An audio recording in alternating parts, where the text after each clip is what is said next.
मदनी साहब, लगता है ये लोग जिन्ना के समर्थक हों, जिन्ना के समर्थक हों। इन दिनों मौलाना अरशद मदनी साहब के एक बयान ने मुल्क में एक नई बहस छेड़ दी है।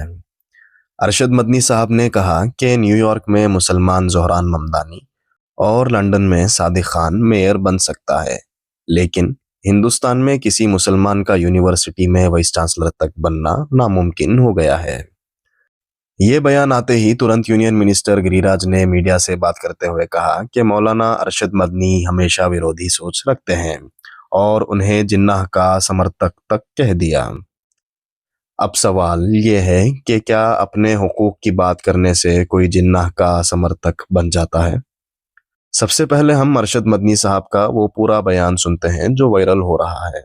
मैं अपने सर को पीटता हूँ कि दुनिया ये कहती है कि लीडरशिप नहीं है, अफराद नहीं है। मैं कहता हूँ कि लोग ऐसे थे जो अफराद को बनाना चाहते थे और बना दिया, बनाकर पेश कर दिया।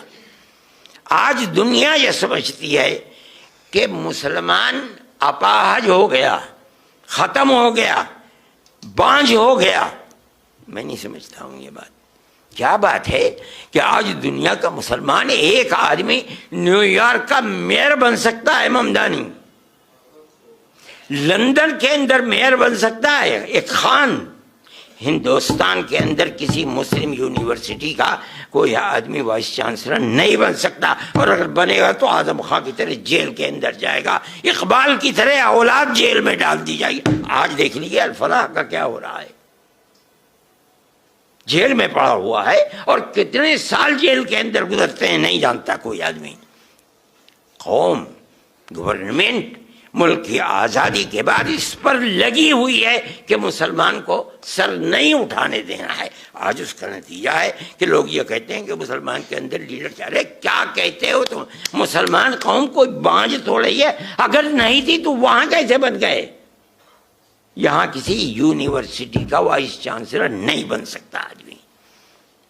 मैं ये कहता हूँ अफराद थे, बनाना चाहते थे, बना दिया उन्होंने, खड़ा कर दिया। आज अफराद बनाने वाले लोग नहीं रह गए, हौसले पस्त कर दिए गए। गवर्नमेंट चाहती है कि इनके पैरों के नीचे से जमीन निकल जाए, आज निकली हुई है जमीन। मैं ये कहता हूँ कि हज़रत मुफ्ती साहब को हज़रत शेखुल हिंद रहमतुल्लाह अलैह से जो मिला था, वो जो भी उनकी तारीफ करता है दर हकीकत ज़ात वही है शेखुल हिंद की। उन्हीं के मुख्तलिफ जिहाद से एक जहद किसी ने पकड़ लिया, अल्लाह ने उसको तौफीक दे दी, एक जहद को किसी ने पकड़ लिया, एक जहद को किसी ने पकड़ लिया, और उसके बाद वो बन गए और दुनिया के लिए, हिंदू और मुसलमान दोनों के लिए खैर का बाइस बन गए, प्यार और मोहब्बत का सबब बने। आज वो प्यार और मोहब्बत की दौलत ख़त्म हो गई, इसलिए कि ऐसे अफराद मुल्क के अंदर पैदा हो गए जिनकी बुनियाद ही मजहब की बुनियाद के ऊपर, नफरत के ऊपर रखी हुई है। इसे चीज़ नहीं होती है। अल्लाह ताला मुल्क के अंदर प्यार और मोहब्बत की वो जो 1300 साल की तारीख़ है उसे फिर ज़िंदगी अता फरमा दे, और हमारा मुल्क जिस तरह से खैर व बरकत रख करके चल रहा था, खुदा करे ये मुल्क फिर प्यार और मोहब्बत के साथ चले। चलिए अब देखते हैं कि हिंदुस्तान के यूनियन मिनिस्टर गिरिराज सिंह का जवाब मौलाना अरशद मदनी साहब के बयान के बाद क्या आया। मदनी साहब शुरू से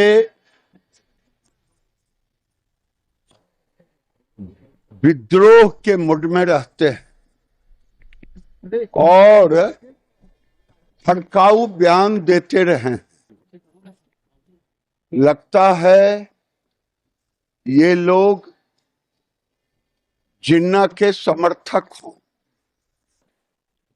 उन्हें मालूम होना चाहिए ये देश अब्दुल कलाम आजाद जैसे आदर्श पुरुष को राष्ट्रपति हमारे रहे, प्रेरणा के स्रोत रहे, जाकिर हुसैन भी रहे, उपराष्ट्रपति भी रहे। उसके बाद ऐसी भाषा बोलना मदनी साहब को शोभा नहीं देता। इससे साबित होता है ये भड़काऊ बयान देते हैं और भड़काऊ बयान देने वालों को देश कभी स्वीकार नहीं। Your support is important. Please don't forget to subscribe.